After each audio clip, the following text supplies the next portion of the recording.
Selamat datang di IHSG dan 3 saham edisi Mei minggu pertama.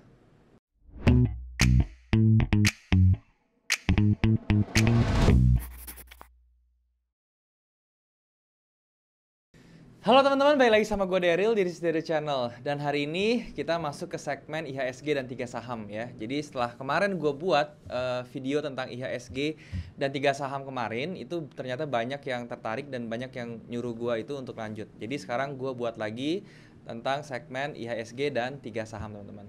Dan juga gue mau ngingetin ya, jadi di segmen IHSG dan 3 saham ini gue mau ngasih disclaimer ya, jadi teman-teman jangan telan mentah-mentah apa yang gue bilang di IHSG dan 3 saham ini. Jadi teman-teman jadikan ini sebagai referensi aja dan sesuaikan dengan strategi teman-teman masing-masing dan juga entry teknik teman-teman masing-masing ya. Jadi jangan terlalu ditelan mentah-mentah gitu teman-teman ya. Nah, sekarang apa yang mau sebelum gue masuk ke pembahasan ya, gue mau ingetin kalau teman-teman nggak punya grup ya, teman-teman bisa join grup di Discord gue, linknya ada di bawah. Oke teman-teman. Nah sekarang gue akan bahas kira-kira IHSG bagaimana satu minggu ini dan juga 3 saham apa yang kira-kira bisa dijadikan referensi. Oke teman-teman, seperti biasa gue akan melakukan pembahasannya di monitor. Yuk kita sekarang ke monitor teman-teman. Halo teman-teman, kita sudah ada di monitor sekarang teman-teman ya. Jadi saya sudah ada di Trading View teman-teman ya, dan ini adalah chart dari indeks IHSG. Sebelum saya mulai teman-teman ya, saya mau bahas dulu nih teman-teman ya tentang apa yang saya sudah kemarin sampaikan ya. Jadi di minggu kemarin ya, di segmen IHSG dan 3 saham juga, saya sudah menganalisa beberapa saham ya. Jadi di episode yang kemarin teman-teman ya, itu saya bilang kalau misalnya IHSG bergerak dalam range sideways-nya teman-teman ya, di 445 sampai 4939 dengan tendensi turun. Untuk view ke depan nih teman-teman ya, IHSG ya itu juga saya masih punya view yang sama ya. Jadi dia sebelum dia ngebreak 4950 lah ya, 4950 itu di atas ini teman-teman, 49, oke, sekitar 5.000 lah ya, 4970 ya kita bulatkan jadi 5.000. Jadi kalau sebelum IHSG itu ngebreak 5.000 ya, itu dia masih bergerak di dalam range ya teman-teman, dan tendensinya tetap masih bearish ya, karena teman-teman bisa lihat sendiri di daily-nya itu IHSG masih bearish. Oke, teman-teman, itu tentang IHSG-nya yang kedepannya seperti apa. Tetapi secara short term-nya ini ya, kemarin dia bagus sekali, dia sudah IHSG sudah berhasil break dia punya mini resistance ya di sini ya, mini trendline resistance di sini dia sudah break dan bergerak cukup tajam ke atas. Tetapi selama dia masih berada di range ini ya teman-teman, dia masih bergeraknya tuh sideways dan belum ada tendensi mau kemana seperti itu.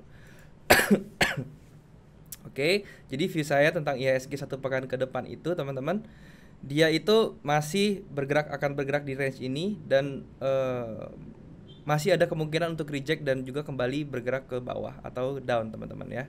Itu view saya tentang IHSG. Dan kemarin saya ada bahas 3 saham teman-teman ya. Yang saham pertama itu ada BRI teman-teman ya. Nah, di saham BRI ini kemarin saya bilang range buy kita adalah di sekitar 2.400-an sampai 2.600 ya teman-teman ya. Dan kalau misalnya teman-teman sudah entry di area 2.570, 2.580 kemarin ya, ini kita sudah bisa sampai hari kemarin ya. Kemarin marketnya tutup hari Kamis ya, karena Jumatnya libur. Itu sampai hari Kamis kemarin teman-teman, kita sudah profit sekitar 7% ya teman-teman ya. Ini itu adalah di BRI, kita sekitarnya profit 7%. Dan untuk BRI ya masih sama view-nya, dia masih bergerak targetnya itu ke atas ini teman-teman ya, ke area exponential moving average-nya, dan dia baru nanti mungkin dia akan ada rejection lagi ke bawah seperti itu teman-teman. Dan yang kedua itu ada saham yang ASI kemarin ya, saya bahas tentang Astra International. Dan Astra International juga saya menggunakan engulfing-nya itu ya sebagai area untuk buy. Oke. Jadi kalau misalnya kemarin teman-teman ngambil ASI di sekitar 3.500-an ya, pokoknya di dalam area inilah ya, itu kita sudah teman-teman bisa mengantongi profit sekitar 8%-an lah ya teman-teman ya, sekitar kurang lebih 8%-an itu untuk Astra International. Dan yang terakhir itu kemarin saya rekomend BMRI ya teman-teman ya. Nah kalau BMRI juga sama ya, saya menggunakan engulfing-nya ya untuk area buy, terutama di pivotnya ini ya. Karena yang udah-udah itu nilai pivot ini tuh bisa jadi suatu support yang kuat ya, dan ini terbukti kalau kemarin teman-teman ambil di sekitar 4 ribuan teman-teman ya. Itu teman-teman bisa untung sekitar 10%-an ya teman-teman, karena di harga terakhir kemarin itu close-nya di 4.470. Oke, itu tentang BMRI. Jadi kalau kita rata-rata teman-teman ya, BMRI 10%, terus Astra Internasional itu 8%, terus berarti sudah 18% ya. Terus kemudian BBRI itu di 7%, berarti 18% tambah 7% itu sekitar 25% ya. 25% dibagi 3 itu rata-ratanya berarti sekitar 9%-an ya. Enggak 9%, sekitar 6% ya. 25% bagi 3. Oh, 8%, sorry. Sekitar 8% ya rata-ratanya teman-teman ya. Jadi dari 3 saham yang kita bahas kemarin itu kita sudah punya rata-rata profit sekitar 8%-an teman-teman. Jadi cukup oke. Itu bisa jadi tabungan kita. Nah, untuk 1 pekan ke depan itu yang saya referensikan saham-saham yang bisa teman-teman lihat itu adalah yang pertama itu Unilever teman-teman ya. Kita lihat Unilever. Nah, Unilever ini oke teman-teman ya, karena dia sudah break, dia punya sudah patah ya trend bearish-nya di sini ya, dan dia sudah break ke atas. Untuk entry-nya ya teman-teman ya, untuk di Unilever itu teman-teman bisa entry di terserah ya, kalau misalnya teman-teman mau entry di apa namanya, dia tunggu dia retrace dulu ke bawah di sini teman-teman, tunggu dia koreksi dulu ke bawah baru teman-teman entry di area sini ya, di area 7.800 itu boleh. Kalau misalnya teman-teman mau langsung entry sekarang juga it's okay, cuman stop lossnya kalau misalnya dia masuk kembali ke area di bawah trendline resistennya ini, yaitu teman-teman cut aja dulu gitu ya, karena dia ada kemungkinan berbalik ya. Jadi untuk cutnya itu teman-teman juga bisa pakai namanya Fibo ya. Kita lihat di sini ya. Di sini kalau misalnya kita tarik Fibo, oke. Nah, di sini ini area 618-nya itu di daerah sini. Jadi kalau teman-teman mau entry, teman-teman bisa entry di area Fibo 38,2-nya gitu ya. Teman-teman ya. Dan untuk entry di sini target price-nya teman-teman bisa menggunakan cara seperti ini teman-teman ya. Jadi teman-teman tarik ke atas, oke. Jadi terus teman-teman bisa aplikasikan ke atas sini, jadi sehingga mendapatkan, nah ini teman-teman ya, untuk area TP-nya ya 1:1 teman-teman, AB sama dengan CD. Jadi teman-teman bisa mendapatkan kurang lebih 14% dengan stop loss-nya tuh kurang lebih 3%-an teman-teman ya, 3-4%. Jadi rasionya masih oke. So Unilever bagus untuk teman-teman lihat untuk dijadikan referensi, oke. Yang kedua saya mau ke sektor medical nih teman-teman ya. Jadi saya akan kaji 3 saham yang bergerak di obat-obatan ya. Jadi kayak pertama itu ada Kalbe, KLBF ya. Nah, Kalbe ini Kalbe ini sudah sebenarnya momentumnya sudah agak telat ya, karena saya sudah masuk kemarin di Kalbe itu, dan saya sudah untung kira-kira saya kemarin ambil sekitar 12%-an ya, kalau nggak salah ya, di Kalbe ini ya. Tetapi kalau teman-teman masih mau lanjut ya, it's okay, cuman better tunggu koreksi dulu ke bawah teman-teman ya, dan dia sampai di area 1290-an ya. 1290-an tuh sekitar sini teman-teman. 1290-an ya. Itu baru teman-teman bisa entry ya untuk Kalbe. Tapi ya daripada Kalbe ini kan ada 3 ya. Ada Kalbe, ada Inaf, ada KF ya. Kalau untuk obat-obatan, saya lebih prefer kalau rekomendasinya ke teman-teman tuh 2 saham yang lainnya, yaitu KF dan Inaf. Kenapa? Karena kita lihat dari chartnya teman-teman ya.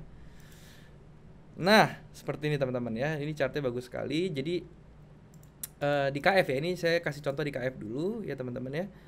Jadi kalau di KF ini kita pakai rectangle aja sebenarnya ya. Jadi kita batasin aja seperti ini teman-teman. Nah, seperti ini ya. Jadi dia sebenarnya ada pattern juga di sini. Patternnya itu sebenarnya triangle ya. Jadi ascending triangle di sini. Jadi dia akan ada punya tendensi untuk break ke atas gitu teman-teman, dan resikonya ini cukup bagus ya, risk reward ratio juga cukup bagus. Teman-teman bisa entry di moving average pada saat harga kembali ke moving average di sekitar 1260-an ya teman-teman ya, dan teman-teman bisa stop loss di 1160-an ya, atau sekitar 6% itu stop loss ya teman-teman. Kemudian untuk TP-nya ya, ini TP-nya bisa di topnya si high sebelumnya ya, yaitu sekitar di harga 1600-an, dan itu kalau misalnya teman-teman bisa sampai TP itu targetnya adalah 28%-an, sekitar 28%-an. Jadi ini oke banget ya kalau KF ini. Untuk dari grafiknya sendiri dia bullishnya bagus ya teman-teman ya, dan di sini dia membentuk base-nya itu ada chart patternnya juga. Jadi kalau misalnya dia break itu oke banget. Oke. Dan kemudian ada enough juga ini bagus teman-teman ya. Nah, ini di salah satu di sektor obat-obatannya juga enough bagus, dia juga ada penan ya teman-teman ya, penan yang nggak tahu bakal jadi apa enggak gitu ya, tapi intinya kita bisa entry juga di sini ya, dan sama kurang lebih seperti KF mirip ya, jadi dia stop lossnya sekitar 8% dan TP-nya itu di 27%-an ya. Jadi kalau mau entry, base entry-nya enough itu di sekitar 1000 ya, 1070, dan stop loss-nya itu di 990-an. Untuk TP-nya itu bisa di harga 1370 teman-teman. Itu teman-teman akan makan sekitar 27%-an. Oke? Itu untuk saham obat-obatan ya. Jadi yang pertama tadi Unilever, yang kedua itu ya teman-teman bisa pilih antara enough atau KF ya. Dan kemudian yang ketiga ini ada yang namanya JPFA teman-teman ya. Jadi JPFA ini juga oke teman-teman. Nah, ini ya JPFA ya. Jadi kalau teman-teman lihat ya, JPFA ini juga salah satu saham yang oke teman-teman ya. Teman-teman bisa, ini karena di base-nya dia, di konsolidasinya dia teman-teman ya. Ini dia membentuk yang namanya descending broadening wedge ya teman-teman. Jadi pada saat dia break descending broadening wedge-nya nih teman-teman, teman-teman bisa entry ya. Jadi entry-nya itu pada saat dia break dan close di atas si resistance line-nya descending broadening wedge ini teman-teman ya. Jadi pada saat dia close di atas ini, teman-teman baru bisa untuk prepare untuk entry. Itu kira-kira kalau saya kasih range harganya di 1000 sampai 1050 teman-teman ya. Itu kalau misalnya harga bisa close dan bertahan di atas itu good banget buat entry. Dan untuk stop loss-nya adalah ketika harga itu kembali ke bawah ya teman-teman ya, kembali ke area descending broadening wedge-nya dan dia bergerak dan close di bawah 940, itu teman-teman bisa buang. Dan targetnya itu adalah kita pakai cara 1:1 lagi teman-teman ya. Kita tarik garis ke sini, kemudian kita aplikasikan ke sini, jadi sehingga didapat level di 1145 atau 150. Nah, ini dari entry sampai TP itu 12% dan cut loss-nya itu sekitar 7%-an. Jadi kurang lebih rasionya masih 1:2, jadi ini juga masih oke untuk JPFA teman-teman ya. Nah, itulah saham-saham yang menurut saya oke ya di 1 minggu ke depan. Untuk saham banking ya. Untuk saham banking ya teman-teman juga masih bisa menggunakan view saya yang minggu lalu ya. Cuman kenapa saya nggak sebut saham banking, karena dia sudah berada di area-area yang lumayan nggak enak gitu ya teman-teman ya. Oke, jadi seperti itu dulu teman-teman. Dan seperti biasa ya, ini saya nggak ngingetin lagi ya, apa yang saya sharing di sini jangan ditelan mentah-mentah. Teman-teman jadikan referensi dan juga teman-teman bisa lihat lagi dan bisa analisa sendiri lagi apakah yang saya omongin ini masuk akal atau enggak gitu ya. Jadi jangan telan mentah-mentah. Ini juga disclaimer, jangan semua yang saya share ini langsung diikutin, di buy, tapi dipelajari lebih lanjut dan dijadikan pembelajaran juga ya. Jadi teman-teman juga bisa belajar dan juga berkembang sebagai seorang trader teman-teman. Oke. Mungkin segitu dulu teman-teman ya untuk segmen mungkin segitu dulu teman-teman ya untuk segmen IHSG dan 3 saham kali ini ya. Jadi sekarang kita kembali ke kamera. Oke teman-teman, jadi itulah tentang pembahasan IHSG 1 pekan ke depan dan juga kira-kira saham-saham apa saja yang bisa dijadikan referensi ya. Sekali lagi gue mau ngingetin tentang disclaimer teman-teman ya. Jadi teman-teman jangan telan mentah-mentah, apa yang gue sharing di sini sesuaikan dengan resikonya, sesuaikan dengan strategi teman-teman, manajemen teman-teman, dan juga entry teknik teman-teman ya. Jadi jadikanlah ini referensi, jangan ditelan bulat-bulat. Dan juga jangan lupa untuk subscribe channel ini kalau misalnya teman-teman suka video-video yang ada di channel ini, dan juga teman-teman bisa like video ini kalau misalnya teman-teman suka konten seperti ini. Teman-teman juga bisa komen di bawah kalau misalnya ada yang kurang dari video ini, dan juga teman-teman bisa komen juga apa yang teman-teman mau saya bahas tuh di kedepannya. Oke teman-teman, sekali lagi thank you buat teman-teman yang sudah menonton video ini. Sampai jumpa di next video. Jangan lupa semua orang bisa cuan, salam sukses, bye bye.